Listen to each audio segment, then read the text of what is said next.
Well, good afternoon. My name is Donna Emanuel, and I am the immediate past president for CANP, and very pleased this afternoon to be introducing Theresa Mallick-Searle. Theresa is an adult nurse practitioner with over 15 years' experience in diverse practice settings. She received her BSN from the University of San Francisco and her MS in nursing from University of California, San Francisco. Theresa's current clinical practice includes the acute care setting, as well as management of patients with chronic persistent pain and the outpatient pain clinic. Her research interests include management of pain in cancer patients, use of atypical pharmaceuticals, and headache treatments. As part of her commitment to education and professional development, she lectures extensively on topics surrounding pain management, both locally and regionally. Theresa is a volunteer clinical professor for nurse practitioner and physician assistant students in the Greater Bay Area. She also mentors and instructs the fellows and residents on the Stanford Pain Service. She is currently investigating the development of a pain management internship for those advanced practice providers interested in the field. Theresa is actively involved in multiple professional organizations, including the American Academy of Nurse Practitioners, or American Association of Nurse Practitioners, California Association for Nurse Practitioners, American Society of Pain Management Nursing, and American Pain Society. As part of her commitment to safety and ethical treatment of patients with pain, Theresa has provided services as an independent medical expert witness on issues related to pain management and treatment. It is a pleasure and an honor to welcome Theresa Mallick-Searle to the podium. Theresa.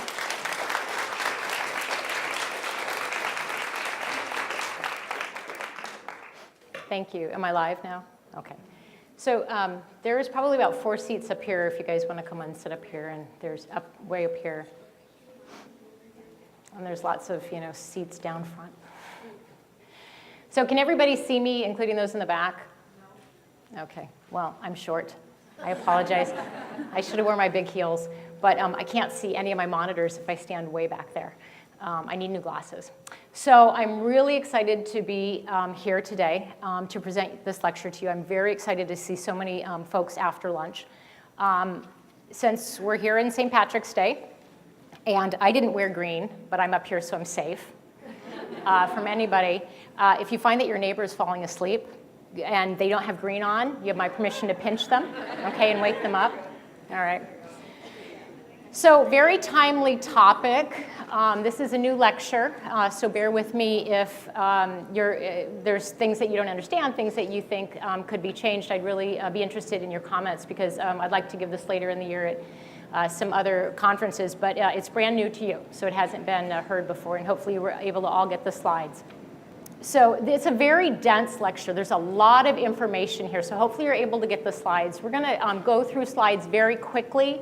But it's for your reference. So there's a lot of information about side effects of certain pharmaceuticals, dosing, and we're not, again, going to belabor going through that because that's just boring textbook stuff, but it's there purposely for you to refer to later on in your daily practice. So I sit on speakers bureaus for Allergan, Depomed, and Pernix. Today we're going to talk about pharmaceuticals, non-opioid based. We are going to talk about the indications, contraindications to using some of these medications. We're going to talk about where that kind of sits in the pain pathway. We'll review a little bit of the pain pathway. Okay, pain pathway. So pain pathway has ascending and descending modulation. There's different tracks. Essentially what happens in pain? We're going to define some terms in pain so that when we talk about the pharmaceuticals and we talk about where they work in the pain pathway, you have kind of a concept, right? So we have acute, we have chronic pain. Acute pain being that predictable pain that happens, musculoskeletal, sharp pain from surgery, trauma pain, protective, right? People don't like pain, so they don't sit there and accept the pain. Usually, if you put your hand on a hot stove, the pain will then be a protective mechanism to pull your hand away, right? So we understand what acute pain is, and we usually figure that it's going to be transitory, so it's going to go away. Works really well, responds really well to opioids and some of the other non-steroidal pharmaceuticals and over-the-counter non-opioid. And use it for a period of time, and the acute pain goes away, and you don't have to worry about it. Chronic pain is a disease, separate disease entity unto itself. Sometimes after the protective mechanism is complete, the injury has healed, patients still have pain. Okay, and what does that look like? And what kind of pharmaceuticals do we use for that? And what kind of other treatments do we use for that? It's a completely different algorithm and protocol paradigm that we use for patients with chronic pain. So acute chronic pain. So what happens in a pain situation, right? Pain 101. You have an injury in the periphery. Okay, you touch a hot stove. It activates chemicals and cells in the periphery. You get an activation of a nerve response. It ascends up through the spinal cord into the brain. The brain perceives pain. You get another chemical reaction that happens that then releases these endorphins or these natural painkillers, brings other modulation into play, and then descends through the spinal cord back to the periphery, and hopefully once the injury heals, you go back to homeostasis, and you don't need to keep taking medications or managing that pain. All right, so you have, that's kind of the synopsis, so I'm not going to necessarily go through all of the slides, but let's start. So these are the medicines that we're going to talk about, non-opioid analgesics. So we have a lot in our toolbox. We've got a whole lot in our toolbox. It's been really habit, I think, particularly in chronic pain and in acute pain, trauma, and surgery, to write that Vicodin prescription, to write that Percocet prescription, right? I mean, that's been our history. That's what got us into this opiate crisis in the first place, if you believe in kind of the whole opiate crisis phenomenon. We forget that there's other medications to use, right? And most of these other medications are used in chronic pain scenario, but we use muscle relaxants, we use topical anesthetics, over-the-counter non-opioid analgesics in acute pain as well. So we're going to go through all of these medications, some more quickly than others. I want to leave time at the end for questions. So bear with me here. And then I think on the very first slide, my email address was there. So if you do have questions or there's something in here that we weren't able to cover thoroughly for you today, please, I'm very happy to dialogue with you offline. So anticonvulsants. How many of you have used anticonvulsant medications for pain before? Okay, and what's the most common anticonvulsant that you've used? Okay, gabapentin, Lyrica, Topamax, Trileptal, Lamictal. There's a whole host of them. Right? So the first line therapy for neuropathic pain and central pain. So if you have a patient that you're managing that has post-herpetic neuralgia or has diabetic peripheral neuropathy or has stroke pain that's on an opiate analgesic, is that the appropriate medication for that patient? No, right? All opiates are going to at some point help decrease pain to some degree, but they have all of the other host of side effects that you probably don't want to necessarily have to expose the patient to and deal with. So it's better to even start, before you write that first opiate prescription, with an anticonvulsant medication. And you always go with the least side effect profile first, right? And then move up depending upon the refractory nature of the pain. The way it works, mechanism of action. So if you think about what happens in epilepsy, is that you get a hyperactivation of the nervous system in the brain, right, or the central nervous system. So these anticonvulsant medications quiet that down. They work on the sodium channels, some work on calcium channels as modulators. But it's like putting a cold cloth on a red hot stove, right? It just calms everything down. And that's what these medications do. All right. So most of them work at the sodium channel modulators, some at calcium as well. They affect GABA, and they can also increase glutamate activity within the central and the peripheral nervous system. All right. So this is one of the very busy slides, and again, we're not going to spend a lot of time, but it's more, I think that in each drug class, I've listed probably about 5 or 6 of the most common analgesics that you may be considering using in that drug class.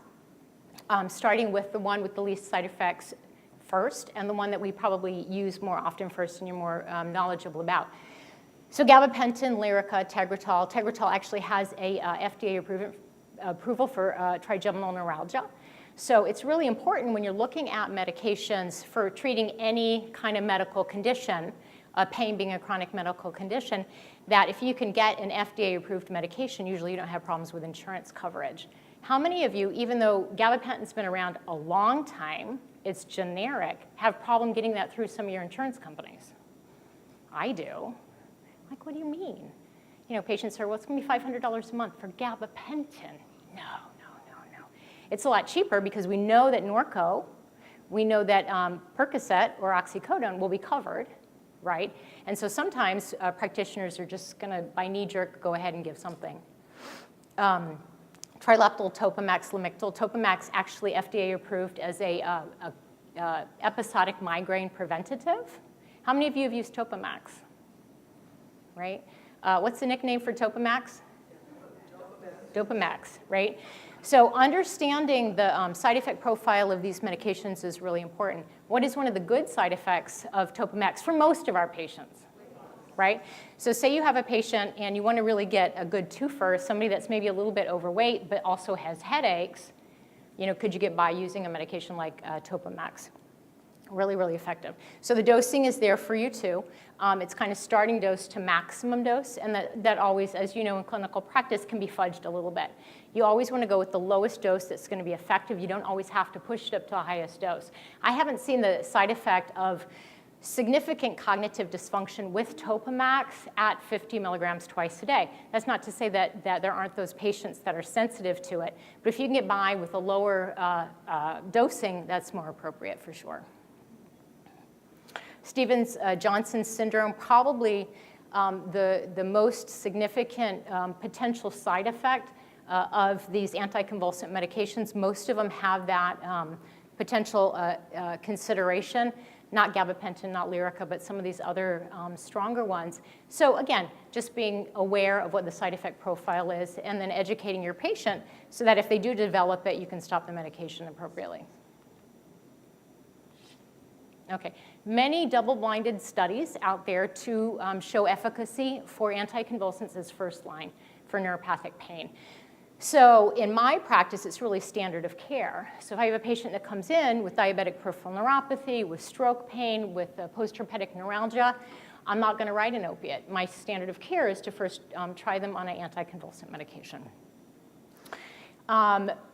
Recently, it got a black box warning, so all anticonvulsants got a black box warning for suicidality. Again, that shouldn't frighten you into not using this medication, but be aware that they can have some mood-altering properties.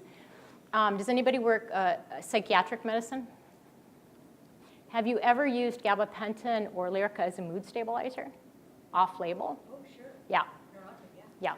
So they do have some mood alterations, and sometimes, as long as you're aware of it and you feel comfortable with your management of the patient, if you have a patient that has a little bit of an anxiety on top of their neuropathic chronic pain, which is not uncommon, maybe a gabapentin or Lyrica might be a more appropriate medication because it'll also act a little bit like an anxiolytic. But if you don't tell the patient about it and you don't pay attention to it with that black box warning, then you're negligent. Okay, so something to be aware of. And we talked about the Stevens-Johnson syndrome. There's a lot of talk about genetic variations in our patients. I'm sorry, I'm ignoring you guys over here. You can see my back. Genetic variations in patients.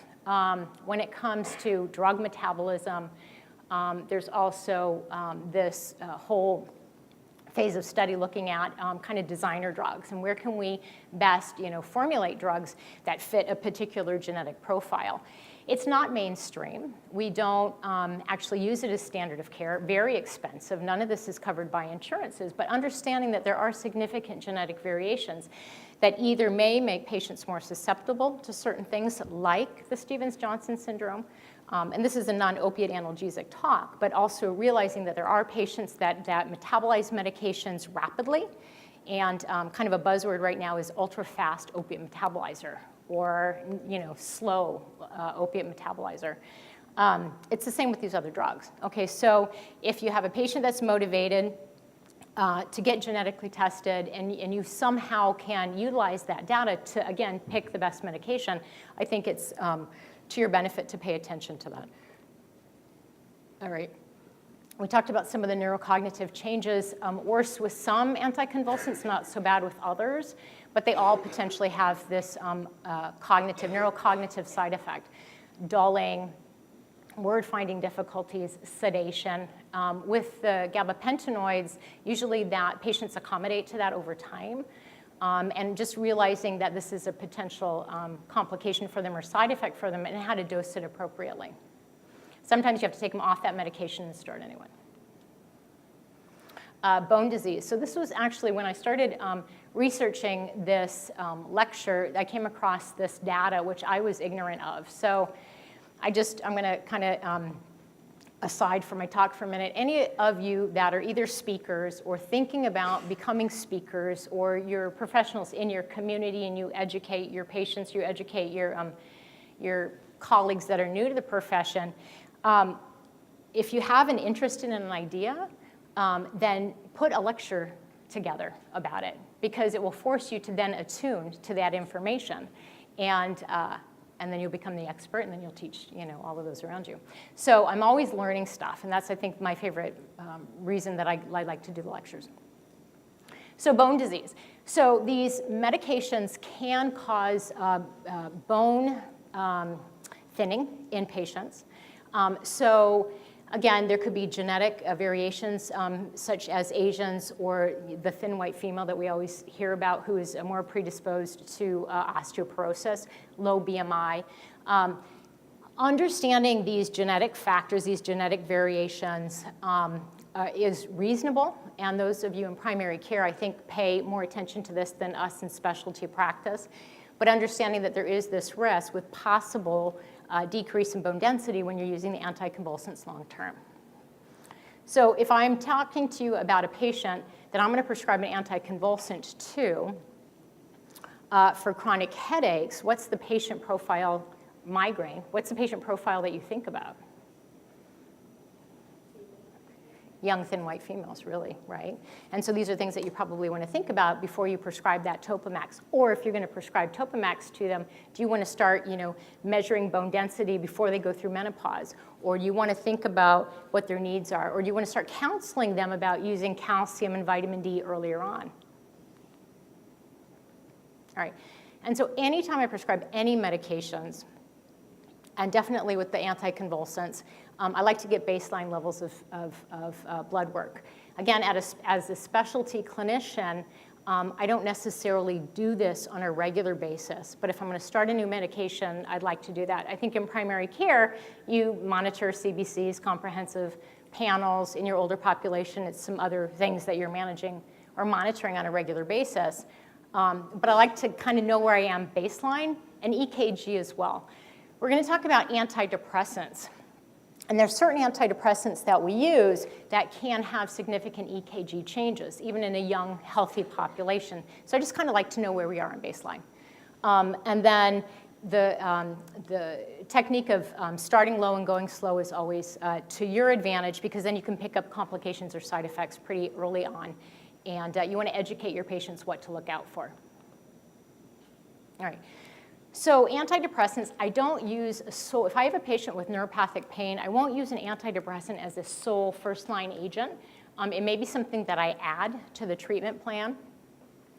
Now, often I'll have patients with chronic pain, neuropathic nociceptive pain, that already have some mood instability, right? Chronic pain is depressing.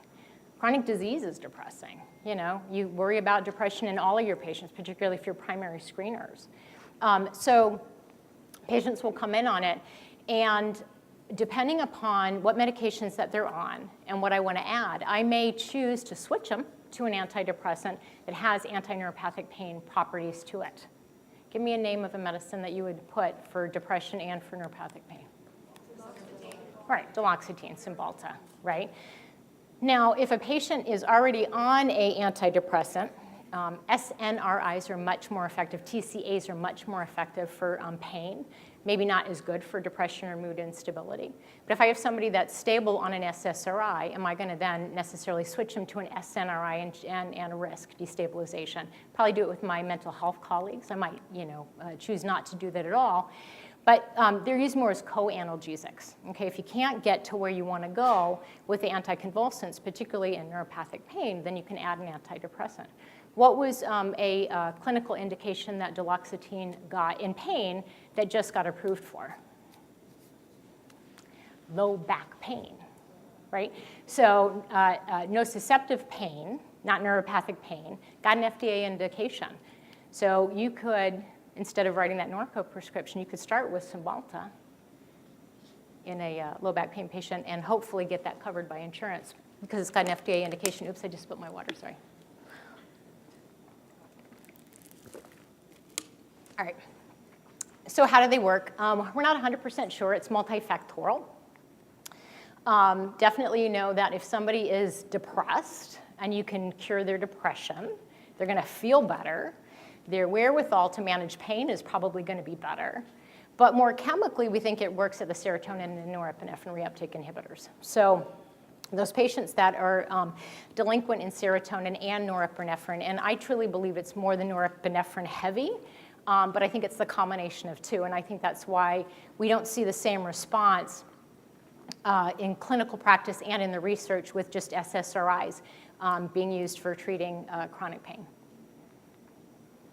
All right, so we talked about that. They also have a component of sodium channel modulation. So they really have a threefold work. Real quick question? Just for the geriatric population, you just have to be more careful with Cymbalta and Effexor because it can be overstimulating and make them agitated. Yeah. More so than the pain medication. So the comment was you have to be careful in the elderly population using medications that can be more activating like Cymbalta or Effexor because particularly, and often we'll dose these medications at night, could cause insomnia and overactivation. I've seen in my general population that Cymbalta can be activating initially. You also have to think about when you're weaning patients off. So all these medications you want to wean off slowly, same with the anticonvulsants. You don't want to abruptly stop them. So, but what I've seen in clinical practice with Cymbalta, and that's why I dose it relatively slowly. I give it about 5 days as I'm up escalating to about a 60 or 90 milligrams a day. And I usually like to give it in a 1 total daily dose. Some of my colleagues will divide it, maybe 30 in the morning, 30 at night, or 60 in the morning, 60 at night. I don't think that there's any reason to do that.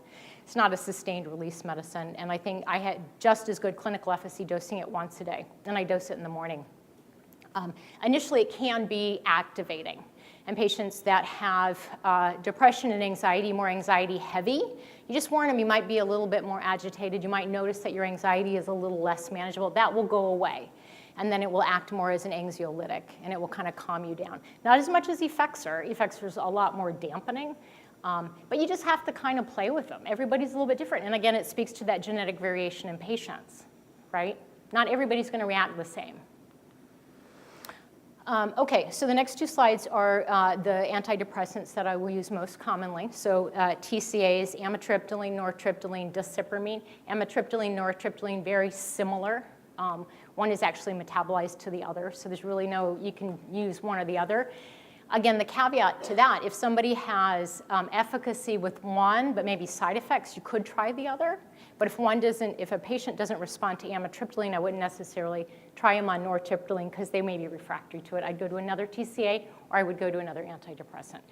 The TCAs are unique. They're dirty. They're not as clean as the SNRIs or the SSRIs. So things that you want to consider. Someone could get a little bit tachycardic. They could get hypertensive. So for these medications, I will definitely get a baseline EKG, and then I will 3 to 6 months into dose escalation, and then definitely whenever we get at a stable dose. And it's not uncommon that they go up. Typical dosing of all of these medications is above 150 milligrams total daily dose to see the efficacy. The dosing is different from an antidepressant perspective than maybe what they're going to get the benefit with pain relief. So we do draw desipramine and nortriptyline and amitriptyline levels to make sure patients are within that therapeutic medium. And one of the tricks, or one of the pearls that I learned in my clinical practice from one of my physician colleagues, I had a patient on dicipramine, refractory to everything else. I think she had complex regional pain syndrome. She got really good relief at it. She was therapeutic, I think, at 200 milligrams total daily dose. But she got quite tachycardic, and she was having vivid dreams at night, even though we dosed it during the day. So he's like, put her on a beta blocker. I'm like, oh, I don't want to do that. I don't like treating with one medication and then having to treat the side effects with another. That makes me very uncomfortable. He said, Tracy, how many medications do we have to treat blood pressure? Right? Safe profile. How many medications do we have to treat refractory complex regional pain syndrome? So, it's kind of, you have to just think outside the box with these patients, right? So that's what we did. We put her, I think, on propranolol, and she did just fine. So we talked a little bit about these medications. So these are your SNRIs. Is there anything unique here? Cymbalta, definitely one that we use most regularly. Most insurances will cover it. New FDA indication for musculoskeletal pain, low back pain, which I think is awesome. Savella, Cymbalta, both FDA approved for fibromyalgia, so that's always fun. Sometimes I get very creative, and my patients may have like 5 different pain diagnoses just so I can get the 5 different medications that I want covered, right? It's easy. If I just put pain, I can always get an opiate covered, right? But if I just put pain, am I going to get Cymbalta covered? If I just put pain, am I going to get, some of these other less addictive medications covered? Probably not. All right, without a lot of labor talking to the insurance company. Again, multiple double-blinded, placebo-controlled trials that have dictated the safety of these medications, but also the clinical efficacy. And these are the indications that we mostly will use, the diagnosis indications, these particular types of medications. All right, so the side effect profile. So it's the serotonin. It's interesting to think about this in terms of serotonin versus norepinephrine. And you may have both if you have an SNRI, if you're a TCA. And some people are more sensitive to the norepi side effects, some more to the serotonin. But it's the serotonin that causes the nausea. A lot of patients have a hard time with nausea when you start Cymbalta initially. Again, they get used to it, that goes away. But the nausea, insomnia, sexual dysfunction, really on both of them, and then the insomnia, so I dose it during the day. Nortriptyline, really the hypertension, the sweating, the dry mouth, the constipation. All right. Cardiovascular side effects, mostly with the TCAs. I haven't really seen that problem with the SNRIs. More problematic in the elderly population. The younger population can usually tolerate 10 to 15 beats per minute increase in their resting pulse. Orthostasis could be in part related to the drying effect, the dry mouth, and the anticholinergic side effects. And so you encourage these patients to drink, and you give them substitutes for certain non-sugar or sugar-free gums and mouthwashes and stuff like that to deal with that. Often that side effect profile is not so bad that you would have to discontinue these medications if they're effective. And you don't want to abruptly take them away. And if you're lucky, then you'll have some mood stabilization or mood improvement. Again, same physician colleague that taught me a little trick with the beta blocker.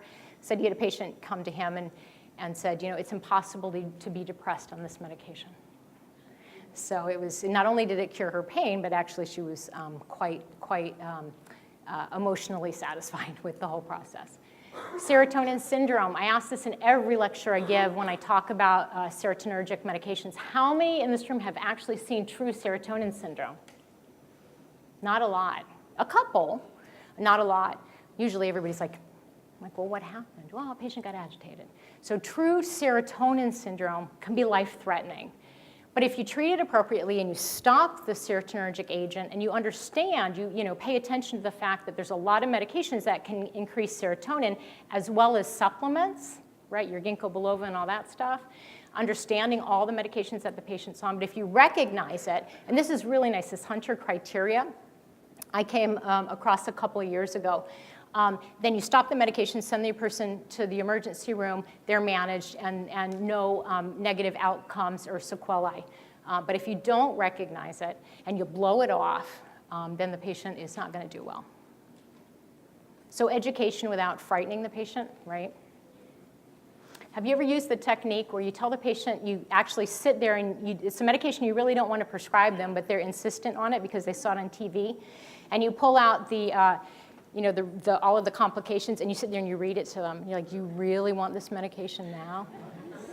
So you can scare your patients. But full disclosure, I think, is very important as well.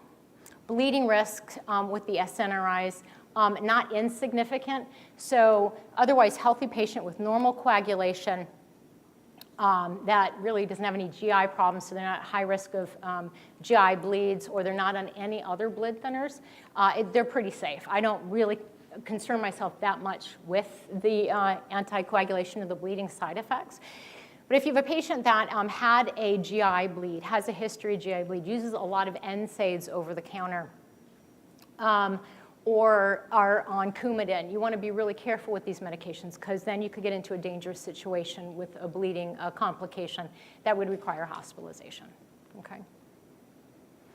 So my same pearls in terms of the baseline CBC, comprehensive metabolic panel. Again, because I'm a specialty clinic, I like to know where the patients start at baseline so that I can continue to keep them safe and monitor them. And then I talked about the vivid dreams and how we manage that. Muscle relaxants. Probably after hydrocodone, one of the number 2 most prescribed medications. We have a lot of muscle relaxants. But how many of your patients, and I know you're all in different practices, but how many of your patients, at least at one time, you either prescribed a muscle relaxant long-term, short-term, or you've been asked to prescribe a muscle relaxant? And we're talking Valium, Flexeril, Xanaflex, I mean, there's just a whole group of medications. So patients are familiar with them. They're reasonable to use, not long-term. Understanding the difference when you're prescribing, because you do have a Baskin-Robbins of anti-muscle relaxants out there. So they're antispasmodic, antispasticity agents. They're a little bit different. Some work in the periphery, some work more centrally. So if you're going to treat a patient with MS spasm, that's different than chronic low back spasm. You may choose to prescribe muscle relaxants to both of those patients, but the drug might be different. And I've listed really the medicines there for you, the indication, and then the dosing, and some of the other considerations. Because of time, we're not going to go over each medication individually. But I think a lot of these look familiar to you. Right? And then some of our other centrally acting. Dantrium, it's anesthetically used most often, but you may have a patient that's got refractory MS spasm, and you can actually dose this medication as an outpatient. Baclofen is a really nice muscle relaxant, sedating. We can also give it to a patient that has spinal cord spasticity intrathecally, and that's not uncommon to do. All right. So studies have shown us that really it's not the best way to manage long-term low back pain, although your patients may ask for it. There is some efficacy for a short-term pain relief, but it's really not any more effective than your NSAIDs. There's a lot in the lay press as well as the scientific literature right now about the risks of chronic NSAIDs as well as chronic acetaminophen.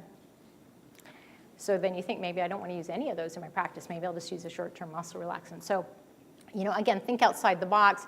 Understanding the medications will give you a lot more comfort in using them, and there's a lot of good data out there that says how effective that they can be and the safety. Always be aware of your renal and hepatic considerations in any medications, but with the muscle relaxants, the over-the-counter non-steroidal anti-inflammatories, and acetaminophen as well. All right, so we're going to talk about acetaminophen. So a very old drug has a long history in medicine. Why are we so concerned about it now? Well, we have seen a jump, particularly as more patients are using it, more prescribers are prescribing it, trying to go away from opiates just indiscriminately. There's also a lot of drugs out there that have acetaminophen in it, right? A lot more medications that patients have access to over the counter that they think are benign because it wasn't given on a prescription pad. And if they aren't forthcoming with you to letting you know what they're using, and they may not even know, they get into a lot of trouble. So the recommendations are still up to 4,000 milligrams a day in an otherwise young, healthy person without liver dysfunction, non-drinker, but not forever, all right? So have your patient educate them about the risks of it. Use it, don't be afraid of it. It's a great co-analgesic, probably not gonna treat a chronic pain scenario with just episodic acetaminophen, but can be really functional in reducing the other medications that you may need. We're not 100% sure why it works. We don't know where in the pain pathway per se it works, but we think mostly that it works on the descending serotonergic pathways in the spinal cord. What's nice about acetaminophen, you can give it a whole host of ways, right? Orally, IV, rectally, right? I mean, there's a lot of different ways you can give this medication. Do I have transdermal? Topical, yep. Creams.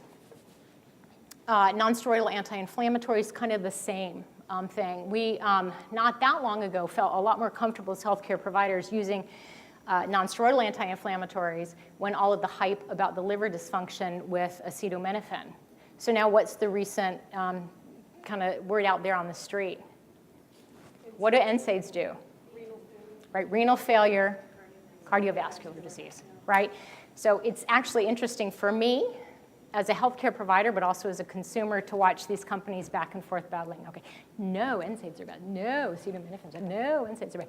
They're both very legitimate, strong, effective medications. Educating your patients on how to use them, understanding the parameters, understanding all of the medical needs and comorbidities of your patient. Maybe you choose to alternate. You know, you'll do the NSAIDs up to 2 or 3,000 milligrams for a couple of days, and then you'll alternate, right? What are non-steroidal anti-inflammatories really good for? Inflammatory pain, right? Should you have a constant state of inflammatory pain? Well, not if you don't have a rheumatological condition, right? And usually those patients are on steroids, right? And so you wouldn't want to necessarily give them a non-steroidal anti-inflammatory, but maybe you can use a co-analgesic with acetaminophen or a little bit of gabapentin. So don't be afraid to mix the medications. If you are going to put somebody on a chronic NSAID, and chronic could be for 5 days, right? You want to think about GI protection, particularly if they have a history of gastritis. Understand, and this is really important, and again, I learned this not that long ago, that if you have somebody that's on daily aspirin as a cardiopreventative, when they start taking NSAIDs, it acts competitively with that aspirin. So then you get rid of that cardioprotective factor of your aspirin. Now that's, again, debatable. Most cardiologists, for a patient that's high risk, will say, let's take 81 milligrams of aspirin a day, right? But if that person then is also taking over-the-counter ibuprofen, 2,000 milligrams twice a day, then they're putting themselves at higher risk for bleeding, and really they're getting no cardioprotective benefits from that. And it also comes in various ways of application, orally, rectally, transdermally. So a non-solicitate, non-steroidal anti-inflammatory medications, aspirin, actually a very effective non-steroidal anti-inflammatory medication, understanding how they work. What's the only COX-2 inhibitor that we have out in the market right now? Right, Celebrex. What did we used to have that everybody loved? Vioxx, right? What was the problem with Vioxx? They died from heart failure. Cardiovascular problems, yeah. So, yikes. I'm just going to give that person a little bit of hydrocodone and be done with it. So understanding how these medications work is really, really important. And less is always better in anything that you prescribe. And if you can use things episodically as opposed to on a chronic level, then your patient will do better. And so these are some of your dosing parameters. Mobic at low doses, and it's hard to stay at those low doses, can have some COX-2 selectivity.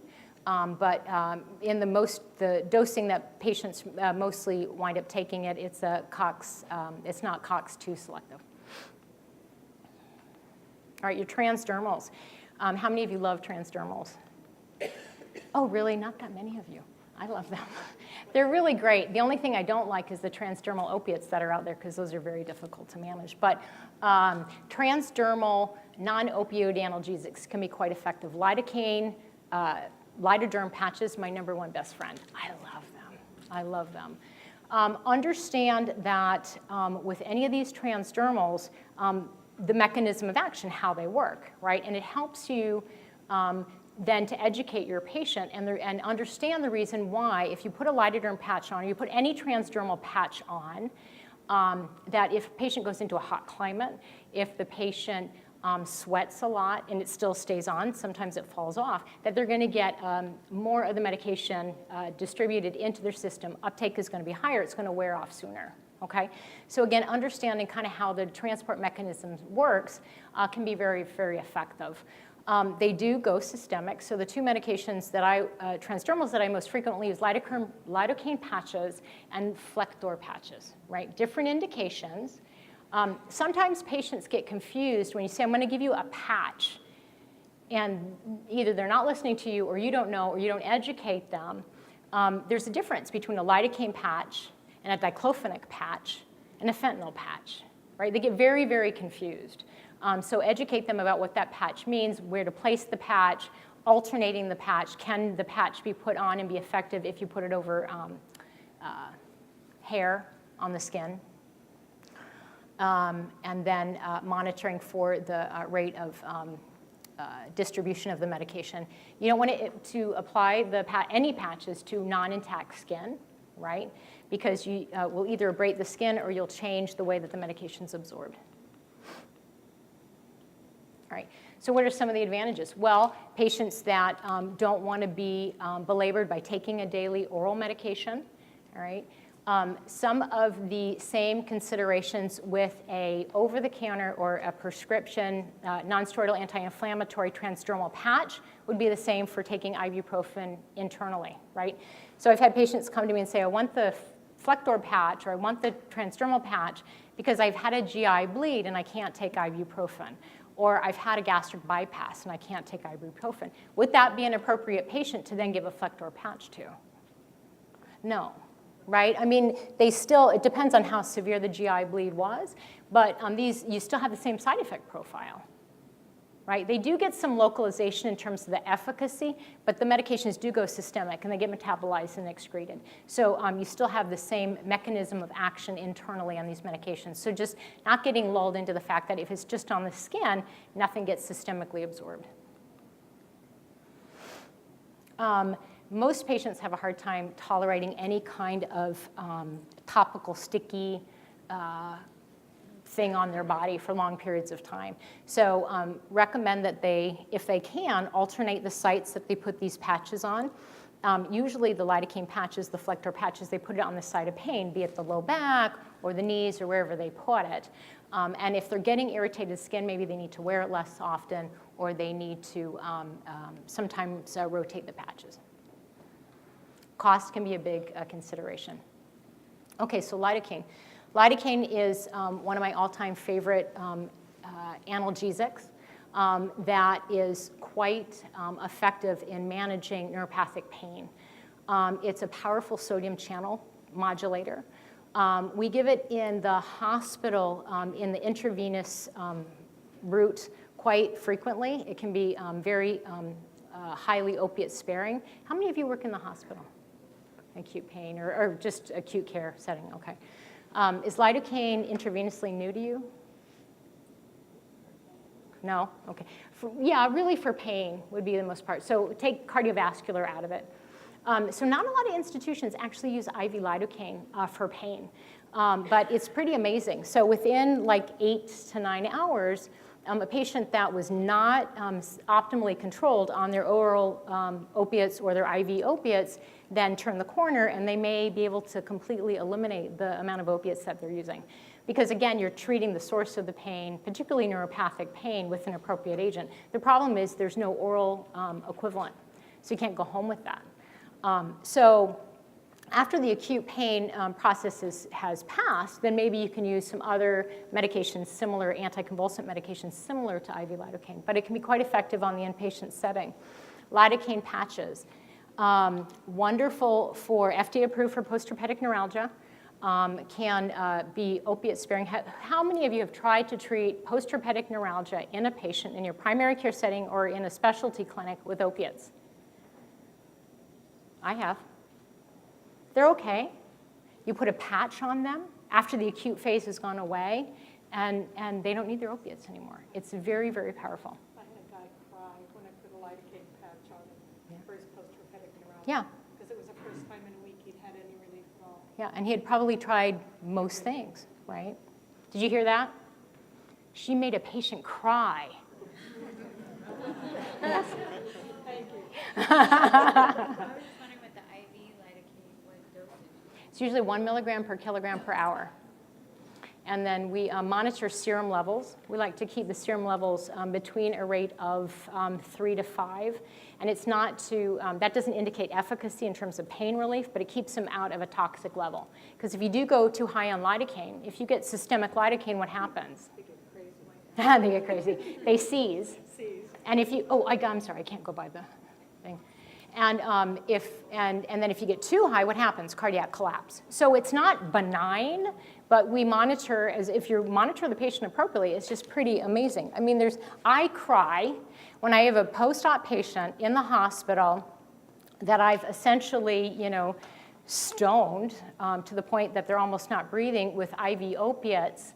And they're still, every time you wake them up, they're complaining of pain, and you put them on IV lidocaine, and you can take away all of their opiates, and their pain is improved, right? And it's really that first 48 hours in the acute pain scenario. Their pain gets better. The body heals. You just got to give the body time to do what it does best. All right, capsaicin. Somebody's watching time for me. Capsaicin, over-the-counter preparations. Has anybody used over-the-counter capsaicin before? Okay, did your patients come back and cry?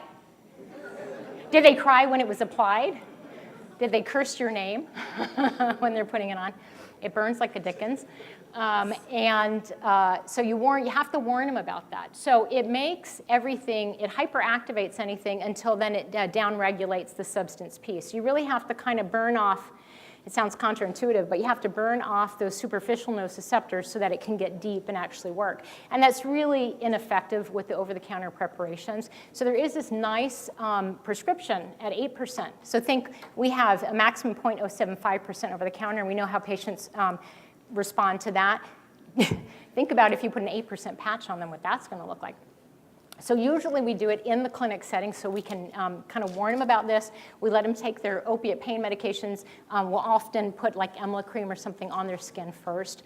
And that, that's just unfortunately the process you have to go through. They're working on ways of actually trying to get the capsaicin into the skin and bypassing the nociceptors, the peripheral nociceptors, to avoid that whole pain response that patients get initially.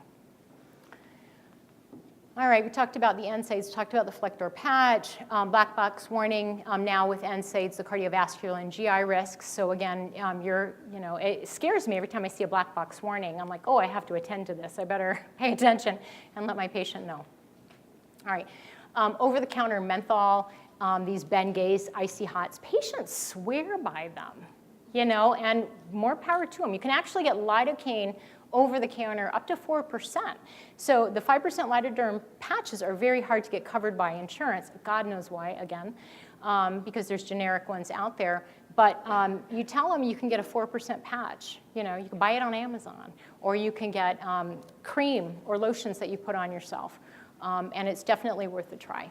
And they're quite effective. All right, and this is just a little blurb about the use of aspirins. Again, patients are lulled into thinking that anytime something's over the counter that's otherwise safe, and then the nutraceuticals are even safer because of the way they're marketed, but realize that there are consequences, and you have to be open with your patient and have the dialogue about what they're taking and then what you're prescribing to them. All right, cannabinoids, my favorite topic. So I heard there was a really good lecture yesterday. How many did you go? How many went? Was it in this room? So there's a lot of buzz right now about the use of cannabinoids. What's the buzziest cannabinoid that we talk about? cannabidiol, the non-THC, non-psychoactive cannabinoids. So you're going to see a lot more as your practice goes on in the next 5 years, particularly as we're looking for alternatives to opiate-based products. So there is really good evidence that shows the use of cannabinoids, mostly cannabidiol, but also products that have THC and CBD together are effective in chronic pain, particularly neuropathic pain. And there's some really good reports of reduction in pain, not spasticity per se, but pain in patients that have MS-related spasticity. And there are products, commercial products on the market in Canada and in the UK that are being studied here in the US. And you're going to see this because your patients are going to come now that it's legal recreationally, coming to you and saying, I use this. So again, it's okay. Ask the patients, are you using it? What kind of response are you having? And understanding what it means if they're also on an opiate or they're also on a anticonvulsant medication. What does that interaction look like? That's your responsibility as a healthcare provider and a prescriber. Moderate evidence in terms of short-term improvement of sleep disturbances. I hear over and over again patients that use cannabis to help them sleep. I think that there is some validity to that, but I don't think it's for the long term, right? I think long term it interferes with sleep. It doesn't actually help sleep. And then again, some good evidence or moderate evidence with fibromyalgia and MS spasticity. All right, and the Canadian Pain Society, it's actually interesting.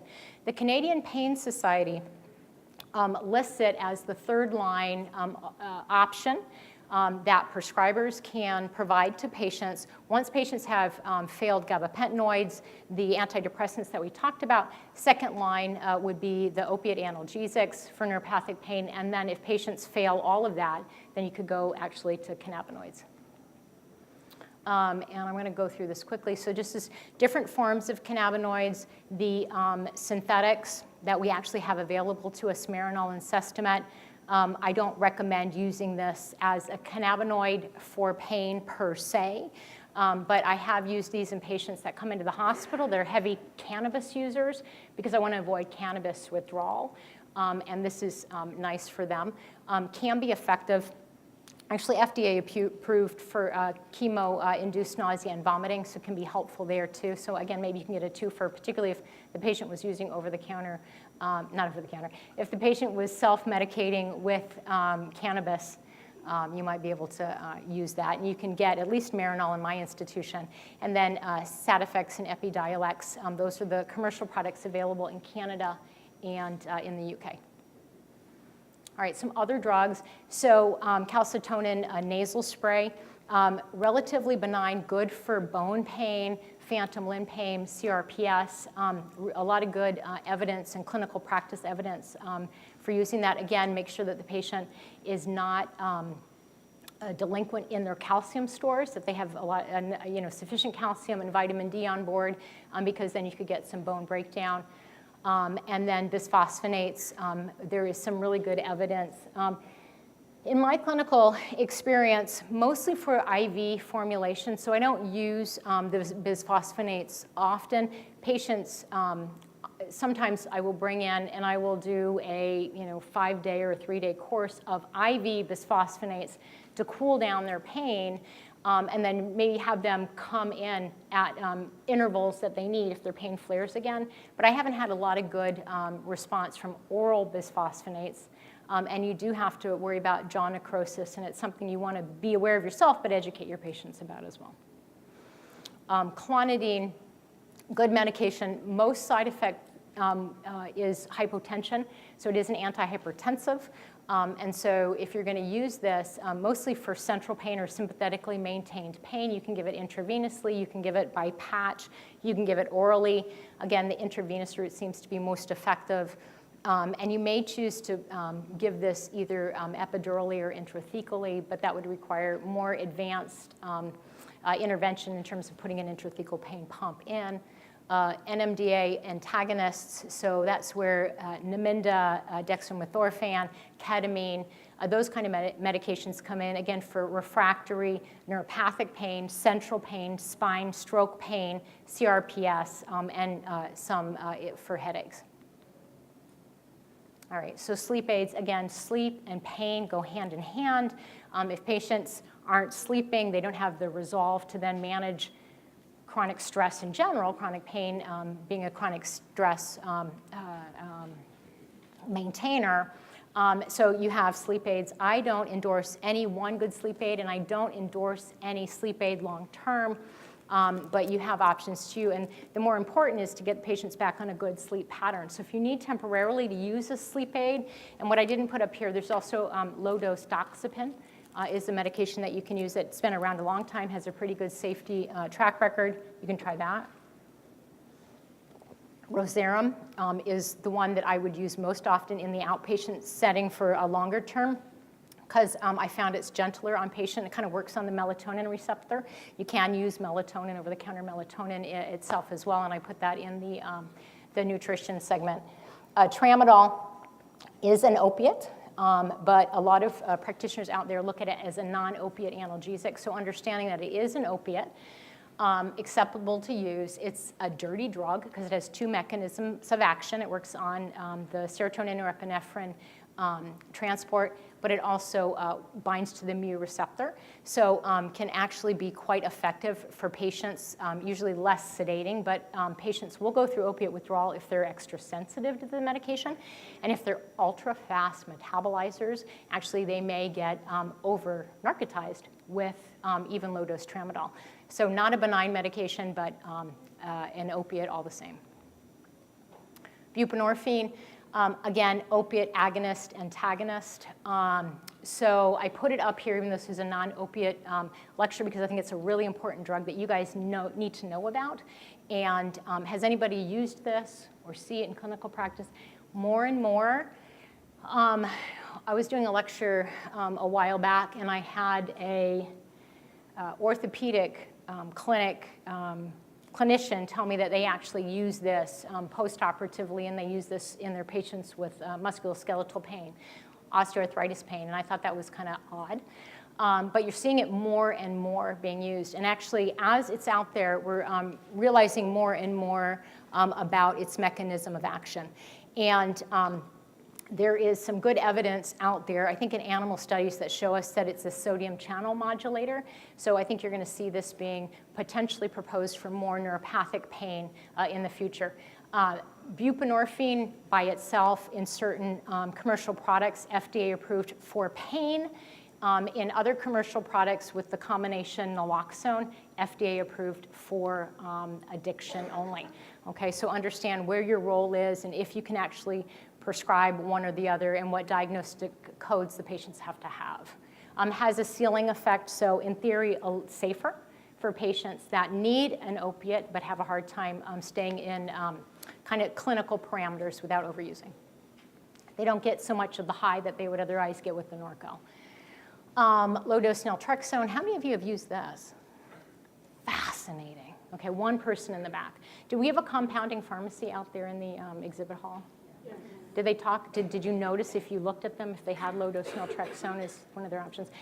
Fascinating. So your homework, go home, or do it right now. Look on Google, Google low-dose naltrexone, and look at all of the wonderful things that it can bring to your practice. I'm not going to spend a lot of time talking all about it. There's conferences surrounding the use of low-dose naltrexone. All right, low-dose naltrexone, what do we know about naloxone or naltrexone? Opiate antagonist, right? We're all nurses. We're all familiar with if somebody gets over-narcotized that you give them 50, of naloxone and they come out of the respiratory depression. So it doesn't really make sense that then it's counterintuitive to say that naloxone or naltrexone could be helpful as a pain medication. Low dose, and so the theory really is we dose it at night. One of the theories is that it has some effect on the sodium channel as a sodium channel modulator. So it can have, oops, sorry. Did I do that? How did I do that? Okay, so we dose it at night, and the thought is that one of the theories is that there's this short period of time at night where we have endorphins that are active all the time, and when a patient uses opiates, exogenously they decrease that endogenous opiate kind of response, right, which is helpful to us and decreases stress and helps us with daily pain, musculoskeletal pain, aches and pains. So if a patient's not on opiates and you're giving them this low-dose naltrexone, what you're doing essentially during a period of their sleep is you're decreasing the expression of the endorphins, which somehow can help the immune system allow for more restful sleep. So you talk to patients, and we've seen this most of the studies have been done in fibromyalgia patients. And one of the telltale signs of fibromyalgia, very poor sleep. They just don't get good restorative sleep. So you can almost counterbalance all of that, improve that just with the slow-dose naltrexone at night. And so if it can improve sleep, then the body is resolved to then do what they need to do during the day. The patients are refreshed, then they can do the things that they need to do. We also think that there's a modulation at the microglia cell level, at the cellular level. So microglia cells are being studied a lot right now in their effect in maintaining pain in the central nervous system. So there's a big cult that follows low-dose naltrexone, and if you haven't used it and you have patients that have any of these kind of chronic pain problems, fibromyalgia, CRPS, chronic migraines, MS, central pain, or just general, maybe you don't want to give them a fibromyalgia diagnosis, but just widespread body pain, try something like this. It's benign. The side effects are minimal. I've never had a patient, you don't have to wean them off, you can just stop it. They have to get it at a compounding pharmacy, though, right? So insurance may not pay for it. But it is pretty nominal. I mean, there's enough compounding pharmacies out there that you can probably get a patient a month's supply for maybe $30, $40, which would be a high copay on most insurance companies anyway. And then email me and let me know your response. Because I'm collecting data. Yes, real quick question. Pardon? 2 hours before bedtime.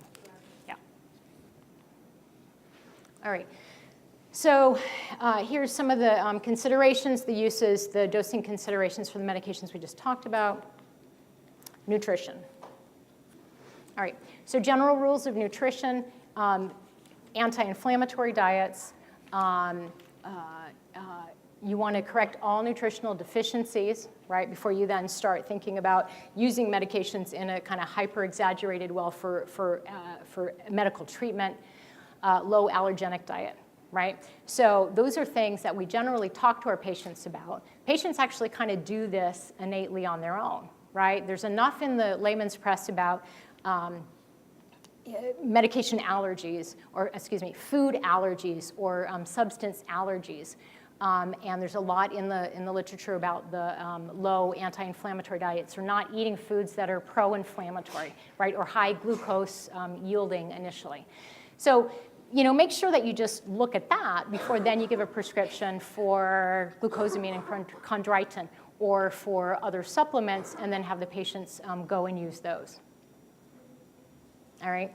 We all are probably familiar with the USP symbol. You know that supplements are not regulated. They're kind of self-regulated, and really, if you have substance that's gone through and obtained the USP stamp of approval, usually you feel pretty confident that at least it limits contaminants, and that what is in the pill, what's on the bottle, is actually in the pill. And Consumer Lab, you might not see that, but that's a nice website to actually, for your reference, but also to send patients to if they're looking at quality of supplements. Inflammation and pain, right? So we know that pain can be maintained by an inflammatory process. If patients are exposed to allergens all the time, those are going to be more pro-inflammatory. Certain foods are pro-inflammatory. So that's why anti-inflammatories work so well, right? So if you can do it from a nutrition perspective and then reduce the risk of the chronic anti-inflammatories, why wouldn't you do that? All right, so these are, the next few slides are going to show you certain disease indications and then kind of what's out there and what's commercially used right now and what's been studied, okay?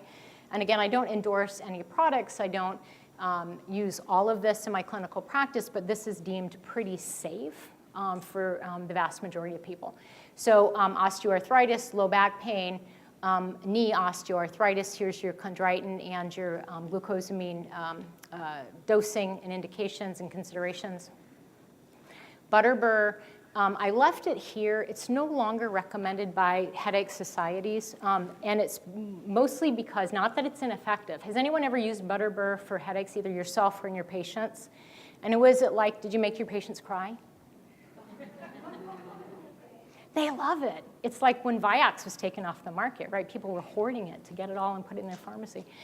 Really, really effective. The problem is that we have a lack of purity in this product, and so there's not really a good standardization or a pure product that the American Headache Society or headache associations recommend. So actually it's been taken off as a recommendation for headache.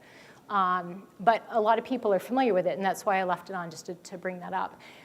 Your magnesium, feverfew, riboflavin coenzyme Q still recommended in these doses at these considerations for migraine. Neuropathic pain, if you look at this list of medicines, what does it all kind of have in common? Anti-inflammatory, right? They somehow work on an anti-inflammatory. There's more to it. And I think I listed the studies there that really point to clinical efficacy and evidence-based in those certain disease processes. But when you look at this list, the vitamin C's, the vitamin E's, the alpha-lipoic acid, it has a huge, profound effect on inflammation. All right, central pain, similar really to neuropathic pain, and this really looks a lot like this, but there are additional studies. Did I put additional studies here? No, it's in my reference list that look at these supplements in particular for these disease processes. Again, remember something I want to point out there about the serotonin. So realize that there are a lot of supplements, medicines out there that are serotonergic. And one medication by itself is probably not a problem, but when you start adding medications, understand the whole serotonin reuptake inhibition. How many of you manage headache and migraine? And what is the first thing that pops up in the pharmacy if you're prescribing a TCA and a triptan? You know, caution, caution, caution, right? Because they're both serotonergic. And so your pharmacy may be able to help you, but you have to understand. And I use antidepressants and triptans in my headache patients all the time, and I don't have a problem with it. Just you have to understand and know what the signs look like. These last few slides, we're not going to go over in detail, but why I put them up here and why they're in your list of slides is to understand that there's a lot of work being done right now on non-opiate analgesics. And so I don't think that this is a fad. You know how the opiate pendulum swings this way and then it swings this way. We have to find a nice balance, but I think that pharmaceutical companies and I think medical providers and pain management experts are really looking at alternatives and not putting us back where we just write that hydrocodone prescription and send the patient on the way and think that there's no sequelae that's going to be a problem with that, okay? So we have medicines in various phases of clinical trial, looking at central pain, looking at different mechanisms along the pain pathways, TNF antagonists, looking at cytokine regions in terms of being effective. The cannabinoids are being looked at, serotonin, norepinephrine properties. Also some existing medications like the venlafaxine, looking at a current medication that we use, using it a little bit differently, right? And how that could be more optimized and more effective. And then looking at kind of the COX-1 and the COX-2 pathway again, and then NMDA. All right, thank you. I know that we rushed through that very dense slide deck. I purposely did it because I want you to have the information. Hopefully, you'll have it to refer back to. I'm always available through email, so let's keep the dialogue going, and thank you for coming. One question back there. Yeah, well, my background is nephrology, and I would just like to make a comment regarding NSAIDs, that it would be very good to know at what stage of CKD. So, you know, and look at the eGFR, because if the eGFR is going to be less than 60, then I would We need to slow down the progression of chronic kidney disease. And NSAIDs, in addition, we need to ask the patients what other medications they may be taking. Are they on ACE inhibitors? Are they on some other medications that could worsen their kidney failure? Because I have seen acute kidney injury over chronic kidney disease from NSAID use.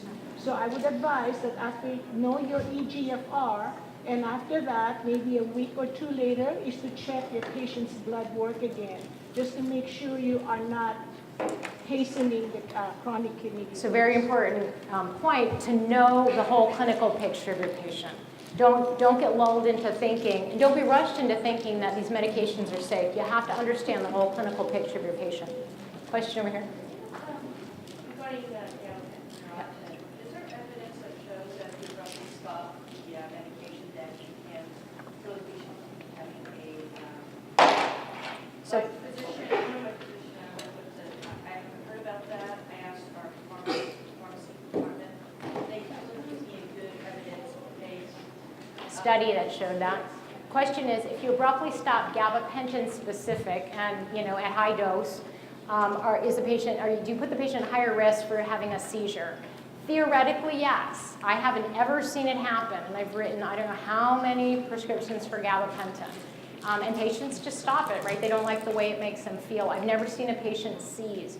Any of these anticonvulsants are changing the seizure threshold. Some patients are going to be more susceptible than others. I've never seen it. Again, the pearl or the general rule of thumb is my preference is that, and you can wean down faster and off than you do when you dose escalate up. So if somebody is on 2,400 milligrams of total daily dose gabapentin, I'll cut them to 1,200. I'll give it a couple of days, maybe go to 6, a couple of days, and then within a week they're off. Obviously, if it's life-threatening or significant, you can stop it. I've never seen it, but I think it's still a good thing to kind of think about. Definitely more so in your stronger anticonvulsant medications that are actually used for seizures. Okay, yes? Oh, I was just saying, I love that you've written that thing about the nasal spray for the phantom limb pain. I see that all the time, and I looked on UpToDate for more things that they can do besides opiates, and I had never seen that. That's not even on UpToDate. Is that your first line for this? For CRPS, complex regional pain syndrome, or for bone pain, which is what we use it for. It could be. I'm trying to think. It's been a while. Do you do a lot of bone pain in your practice? And do you use the calcitonin nasal spray? Okay. It's another tool. We don't often use it necessarily as first line, but it's another thing that you can use if other medications aren't being helpful. It's definitely use bisphosphonates that are used for And pain. they tell me all the time that what they're getting isn't enough, and that they're so upset. It's pretty benign. Nothing's 100% benign. Give it a try. Yeah. All right, guys, thank you.